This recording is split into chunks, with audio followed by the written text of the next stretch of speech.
Bueno, miren, en esta lámina vamos a hablar un poco con respecto a la hemoglobina, cómo se une de manera cooperativa. Lo mismo que anteriormente les estaba hablando, pero desde un punto de vista más gráfico quizás y más mejor explicado.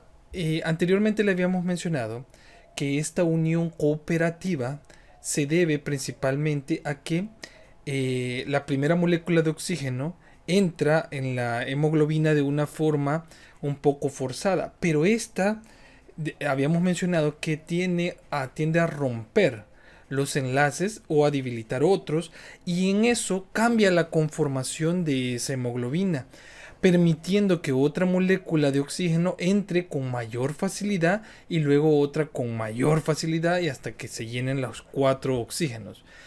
La hemoglobina presenta ciertas características, fíjense bien, no es una proteína la cual tenga una característica muy determinada. Por ejemplo, no almacena grandes cantidades de oxígeno, ni tampoco cede demasiado oxígeno, sino lo hace de una forma adecuada. O sea, cuando se encuentra a una presión parcial de oxígeno de 13.3 kilopascales, es fácilmente acepta oxígeno, y cuando llega a los tejidos donde existe mayor deficiencia de oxígeno, o sea, la presión parcial de oxígeno es baja en los tejidos, entonces ahí lo cede. Entonces, ¿qué es lo que está pasando con esta hemoglobina? No se comporta ni como una proteína que presenta gran afinidad, ni como una que no presenta mucha afinidad, sino está en un estado transicional.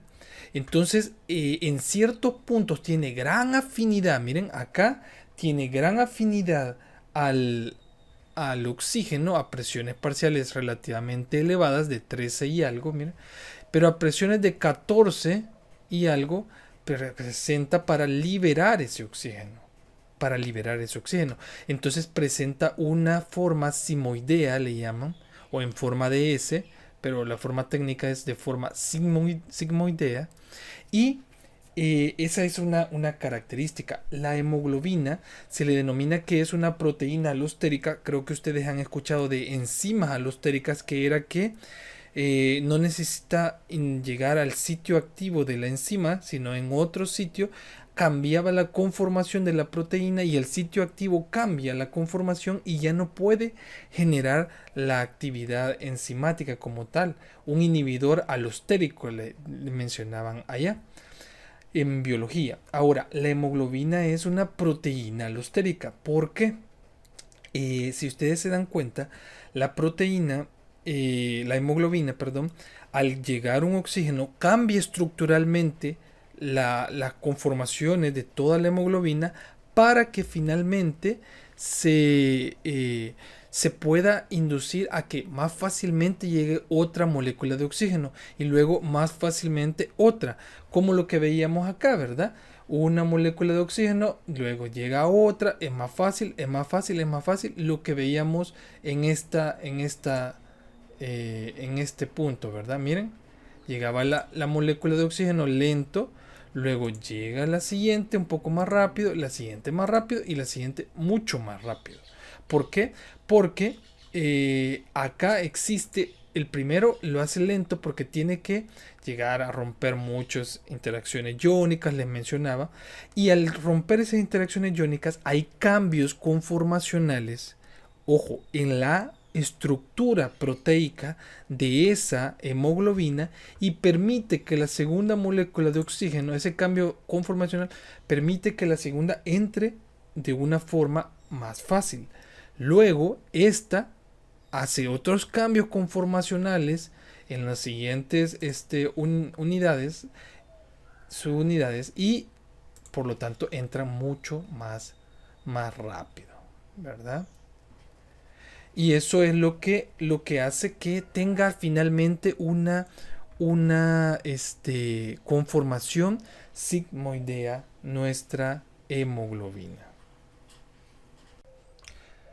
Bueno, también existen dos métodos que explican el mecanismo de cooperación, de unión de cooperación.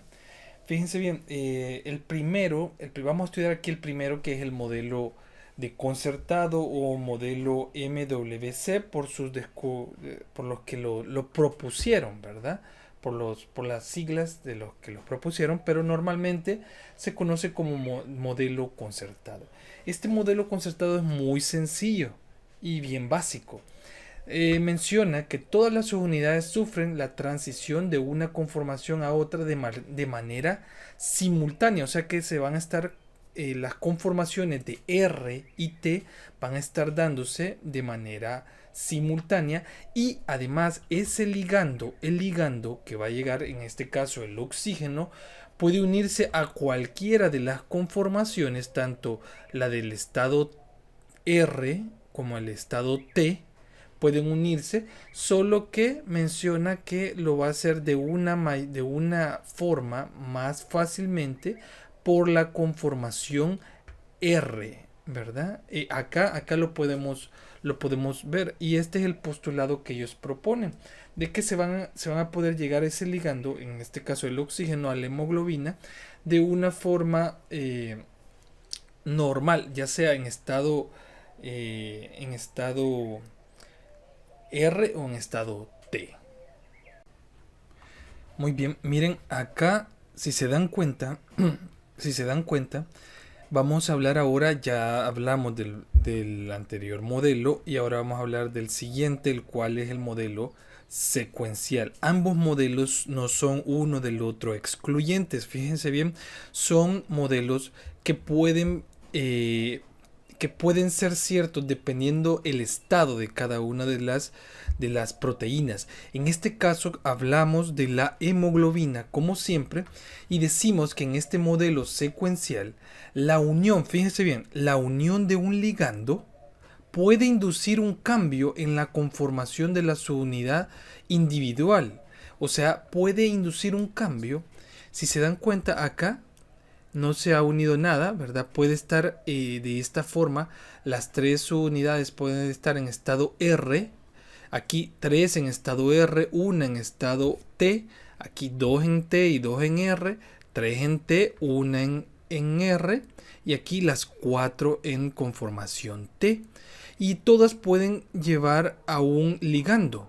Ahora, cada una de ellas va a ser diferente, diferente conformación, diferente a la anterior, que todas tenían la misma conformación, ¿verdad? Tenían la misma conformación, y por lo tanto solo podían existir dos conformaciones y no podía existir más. Pero acá, si se dan cuenta, sí es así. En este punto pueden existir diversas conformaciones dependiendo de cada uno el tipo de conformación que ha adquirido y el ligando que ha llegado a esa conformación. Por lo tanto, podemos tener muchos más diferentes posibilidades de conformación de esta hemoglobina en este caso. Esta principalmente es importante más adelante, principalmente a nivel enzimático, lo vamos a ver. Bueno, en esta lámina quizás lo que más quería darles a conocer es de que la hemoglobina tiende a no solamente transportar oxígeno, sino también dióxido de carbono, puede transportar también iones hidrógenos, ¿verdad? Los tiende a movilizar. No transporta como tal, bueno, sí transporta dióxido de carbono e hidrógenos, no como lo hace como el oxígeno, que a través del hierro específicamente lleva el oxígeno, no lo hace así. De hecho, los iones hidrógenos se unen a residuos de los aminoácidos de la proteína, de la globina, y justamente en ese punto puede transportarlo. Igual el dióxido de carbono se une específicamente a la hemoglobina para formar carboxihemoglobina, y se une formando una unión carbamida justamente en el grupo amino terminal de la proteína, y ahí se une para poder ser transportado. Estos movimientos, si se dan cuenta aquí en esta imagen, presenta las presiones parciales de oxígeno a diferentes pHs y miren cómo va cambiando con respecto al pH. A pH 7, cómo se va modificando a pH 4 y a pH 7, perdón, pH 7.6, pH 7.4 y a pH 7.2. Va modificándose el manejo del oxígeno. O sea, fíjense bien, es inverso prácticamente la unión del oxígeno con respecto al hidrógeno es inverso. Mientras más hay uniones de iones hidrógenos, va a haber más liberación de oxígeno. Y mientras más se une oxígeno a esa hemoglobina, más liberación de iones hidrógenos. ¿Cómo es esto? A ese fenómeno se le denomina el efecto Bohr. El efecto Bohr. Fíjense bien, quizás podemos comenzar desde acá. En el metabolismo, uno de los finales del metabolismo es el ciclo de Krebs. Y en el ciclo de Krebs se terminan formando dióxido de carbono, NADH y FADH. Ahora, ese dióxido de carbono, por lo general, si se dan cuenta, el dióxido de carbono es un gas. No puede estar por mucho tiempo en forma gaseosa en el sistema. Formaría burbujas de dióxido de carbono que pueden ser nocivas. Entonces, existe una enzima que es abundante en los eritrocitos, que es la anidrasa carbónica. Esa anidrasa carbónica junto con agua toma el dióxido de carbono más agua y forma ácido carbónico, el cual ya presenta mayor solubilidad en agua. Este se disocia inmediatamente en iones hidrógeno y iones bicarbonato. Esos iones bicarbonato, si se recuerdan, allá en pH habíamos visto cómo el ion bicarbonato actuaba como un amortiguante de pH, porque cuando se aumentan los niveles de iones hidrógeno, él puede atacar, ¿verdad? Él puede atacar para neutralizar esos iones hidrógeno. Ahora, esos iones hidrógenos pueden venir la hemoglobina oxigenada. Miren, la hemoglobina oxigenada que viene de los pulmones, muy feliz, muy llena, llega a los tejidos periféricos. Todo esto, miren, se está dando en los tejidos. Obviamente, si se está dando el metabolismo, se está dando todo esto. Ella llega a los tejidos para depositar oxígeno para que se siga dando ese metabolismo. Y juntamente, fíjense, cuando se está liberando el oxígeno, se está llevando a cabo la unión a esa hemoglobina de iones hidrógeno. Ahora, esa hemoglobina con iones hidrógeno llega nuevamente a pulmones, se liberan esos iones hidrógenos. Ojo acá, se liberan esos iones hidrógeno y se incorpora la hemoglobina más oxígeno. Ahora, esos iones hidrógeno que en los pulmones en los pulmones llega a liberarse, se combina, miren, con iones bicarbonato y luego hace, como es una reacción en equilibrio, forma ácido carbónico, y ese ácido carbónico a través de la misma anidrasa carbónica forma dióxido de carbono y agua. Ahora, ese dióxido de carbono y agua son exhalados porque estamos a nivel de pulmones. Estamos a nivel de pulmones y es lo que nosotros exhalamos. Y lo podemos visualizar muy claramente cuando vamos dentro de un carro, está lloviendo, cerramos los vidrios, ¿verdad? Y si no hay aire acondicionado ni nada, ese mismo dióxido de carbono, esa agua, se condensa nuevamente en los vidrios y ahí vemos que se empaña el vidrio, decimos, y se libera dióxido de carbono que genera un cierto calor, ¿verdad? Y eso es liberado. Y todo esto es el efecto Bohr. Lo que quiero que tengan bien claro acá es de que la hemoglobina no solamente transporta oxígeno, sino en su inverso transporta también iones hidrógeno, y cuando transporta en su inverso iones hidrógeno, a eso le llamamos el efecto Bohr, porque el pH tiene mucho que ver tanto en la ¿cómo se llama? En la captación de la hemoglobina de oxígeno como la liberación de oxígeno. La presión parcial de oxígeno puede ser muy determinante también en la captación de la hemoglobina de oxígeno, igual en los tejidos.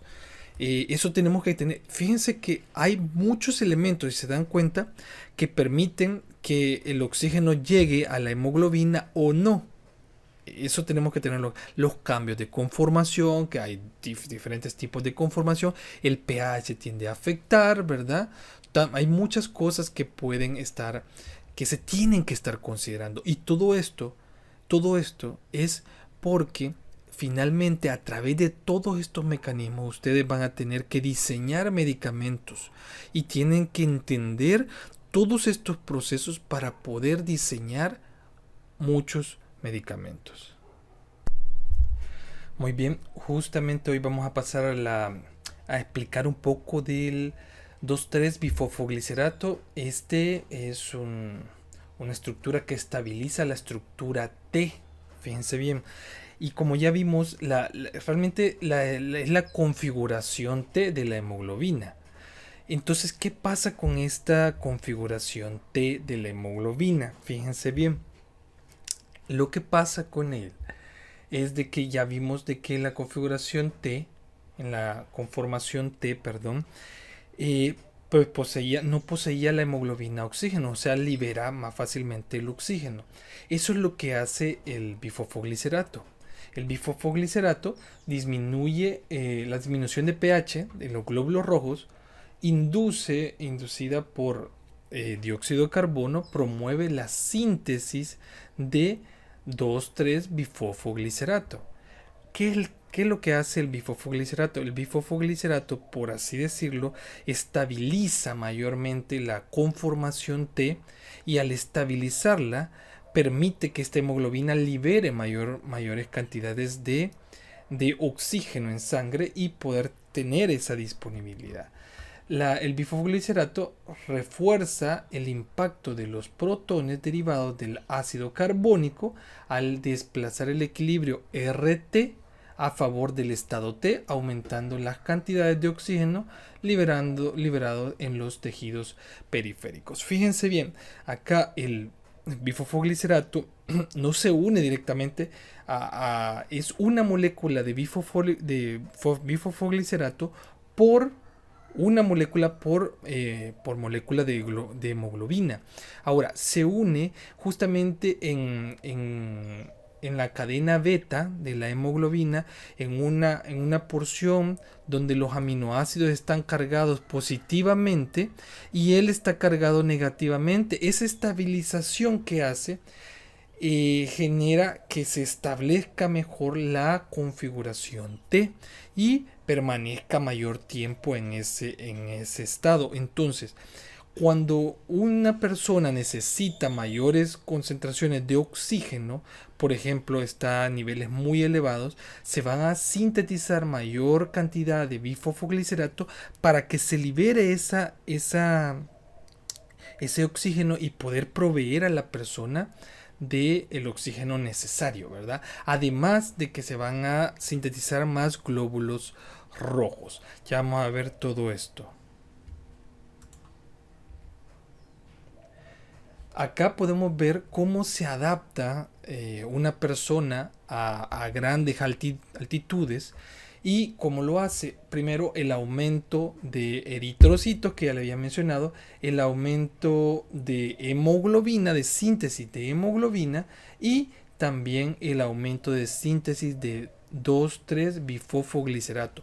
Todo con el objetivo de proveer a las células el oxígeno necesario para poder seguir trabajando. Ojo con esto, que también ese efecto de la disminución de oxígeno por estrangulación, por estar en un lugar de demasiada altitud, va a promover esto. De hecho, es una técnica que hacen muchos deportistas, ¿verdad? Para tener mejores rendimientos es entrenar en lugares muy altos para que se aumenten los niveles de hemoglobina, de eritrocitos o por ende, ¿verdad?, de eritrocitos y también de bifosfoglicerato. Y eso va a generar un mejor desempeño. Muy bien, para ir finalizando, vamos a hablar un poco de la anemia falciforme. Fíjense bien, es eh, una enfermedad genética que se da específicamente en las proteínas de la hemoglobina. ¿Qué es lo que pasa? Simple y sencillamente, esta enfermedad es un ejemplo claro de lo que hablábamos al inicio de clases, allá en proteínas, cuando iniciábamos, y decíamos que la secuencia, la estructura primaria, si se recuerda, era lo que le daba la funcionabilidad a nuestra proteína. Y aquí está un ejemplo claro en una enfermedad. La anemia falciforme se caracteriza porque en uno de sus aminoácidos, desde el amino terminal el sexto, miren, un ácido glutámico es cambiado, ya fíjense bien, cuando se manda la señal desde el gen, se copia a través de un ARN mensajero, copia esa información en el ADN y se va hacia los ribosomas, y en los ribosomas manda todas las señales para que se sintetice la proteína de la hemoglobina. Pero hay un problema en esa secuencia. Hay un problema que no codifica el sexto aminoácido, no codifica para ácido glutámico, sino codifica para valina. Que en un solo aminoácido que se cambia, ya empieza a existir, en este caso, cambios de conformación en la estructura cuaternaria de la hemoglobina, y generar un problema de salud serio que puede llevar a la muerte si no es tratado a tiempo. Fíjense bien, habíamos dicho que algunas otras proteínas se puede cambiar mucho, ¿verdad? Puede existir cambios grandes y no iba a afectar la funcionabilidad, pero hay otras proteínas como esta que con un solo aminoácido que cambie afecta ya grandemente al paciente. Ahora, fíjense acá, esto es desde el punto de vista bioquímico. Ahora, si analizamos los eritrocitos, cambian de forma. Este es un eritrocito normal y este es un eritrocito de anemia falciforme. Se menciona que son en forma de hoz. Aquí se pueden ver, son delgados, ¿verdad? No llevan en sí hemoglobina. Esa hemoglobina que está no transporta como tal oxígeno, y ahí viene el problema en los pacientes. ¿Qué van a tener? O sea, si no hay suficiente hemoglobina, no va a haber suficiente transporte de oxígeno, va a haber deficiencia. Estas personas van a estar cansadas. O sea, el buen transporte de oxígeno puede hacer que las células tengan una mejor funcionabilidad, porque pueden llegar a esas células oxígeno y metabolizar todo lo que tiene que ser metabolizado. Se ha visto de que en ciertas regiones del África puede existir mayormente esta enfermedad, principalmente en la raza negra, es quienes más han padecido de estas enfermedades. ¿Qué es lo que pasa también a nivel molecular con esta enfermedad? ¿Qué es lo que está cambiando? Si cambio, como habíamos dicho que en las cadenas beta, en las subunidades beta de la hemoglobina, estaba el cambio de ácido glutámico por valina, y veíamos ahí lo que pasa es de que se va a hacer un pequeño agregado de hidrofóbico, y estas cadenas se van a unir unas con otras y van a formar agregados. Miren acá, este pequeño agregado hidrofóbico va a generar que todas estas se unan, fíjense bien, se unan y formen agregados, que esos agregados pueden esos agregados pueden generar ciertos problemas, principalmente de tamponar, de obstruir una arteria, una vena, por esto mismo, ¿verdad? La clínica de esto son infecciones a repetición de estas personas, presentan isquemia en órganos debutan con dolor, ¿verdad? Debutan con mucho dolor, con isquemias, y es lógico, esa isquemia es deficiencia de oxígeno, eso es una isquemia, entonces es lógico que tenga eso, ¿verdad? Que debuten con eso.